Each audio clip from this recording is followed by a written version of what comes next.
बहरहाल वो जो तहरीक इंसाफ पे गिला था कि इस मुल्क में कोई पॉलिटिकल एक्टिविटी शुरू होनी चाहिए सर, वो तो अब शुरू हो गई है ना। अब देखें इत्तेहाद नए बन रहे हैं, जो कुछ भी है। बहरहाल इलेक्शन की डेट भी मिल गई, तो आपको पीपल्स पार्टी की तरह कोई गिले तो नहीं है कि अब कोई एक लाडला आ गया जिसके लिए ज़मीन हमवार की जा रही है? आपको लगता है कि नहीं, लोग कुछ प्रोग्राम्स को देख के कुछ लगता ये है कि एक बड़े पुराने लीडर हैं, विजनरी आदमी हैं मियाँ नवाज शरीफ साहब, उनके साथ खड़ा होना चाहिए?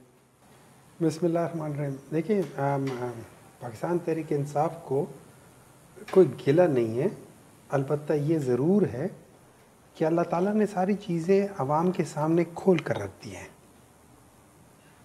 अच्छा, अल्लाह ताला ने बता दिया है कि असल में जो इस्टेब्लिशमेंट की पार्टी है वो कौन है।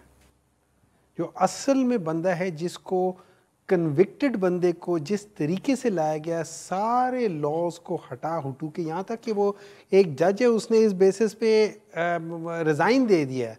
कहते हैं मैंने सारी हर किस्म की लॉज पाकिस्तान में, दुनिया के सारे लॉज निकाल के देख लें, मुझे आज तक ऐसा कोई लॉ निकला, चाहे वो CRPC है, चाहे वो कॉन्स्टिट्यूशन है, चाहे वो पीनल कोड है, कहीं भी है कि जिसमें किसी एक शख्स को आप पैसे कर ले। तो वो जो आइन और जो लॉ की जिस लिहाज से आप लोगों ने उसके छींचड़े उखेड़ दिए ना, उस आपको भी रिलीफ मिला सर। देखिए एक बार देखिए दो चीज होती है। एक होता है रिलीफ मिलना, ठीक है।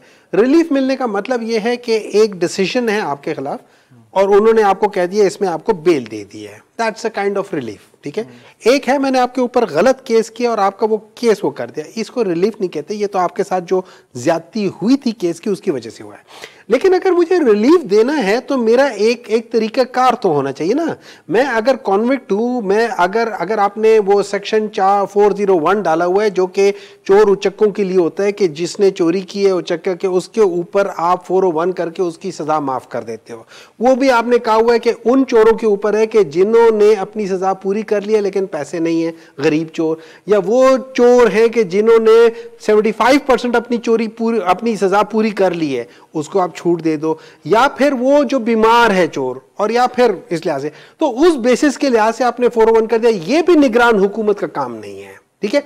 फिर जिस तरीके से अगर आप देख लें वो PLD नवंबर 22 पेज नंबर 13, उसमें जज साहब खुद कहते हैं, ठीक है, कि भाई इन्होंने ये जिसको हम भगोड़ा कहते हैं, दूसरे लफ्जों में आप कहते हैं कि भाई वो आया नहीं है अपने केसेस के लिए, पैरवी के लिए नहीं आया। हाँ, मैं पैरवी के लिए नहीं आए। वो जो लोग हैं ना, उनको उसने कहा था कि जी ये अपना राइट लूज कर देते हैं, और ये जब तक जेल में नहीं जाएंगे उस वक्त तक ना इनकी लॉयर्स की किसी की बात नहीं सुनी जाएगी। उनको वो लॉ पॉइंट हर किसी के पास अपने अपने होंगे। आप पॉलिटिकल डिबेट की तरफ आए सर, वो MQM के जो आपके साथ खड़ी थी कल को, या आज बाप के लोग उधर जा रहे हैं, मुझे उस पर आपके साथ भी जमीर की आवाज पे आए थे और आज उधर भी ऐसे जा रहे हैं सर। इस पे आए ना सर, हमें पता है। देखिए, मुझे मालूम है कि जब वो हमारे पास आए थे तो जिस ज़मीर की आवाज़ पे आए थे वो बिल्कुल ज़रूरत है, हमें ज़रूरत थी, मेरे लिहाज से गलत था शायद, लेकिन हमें ज़रूरत थी कि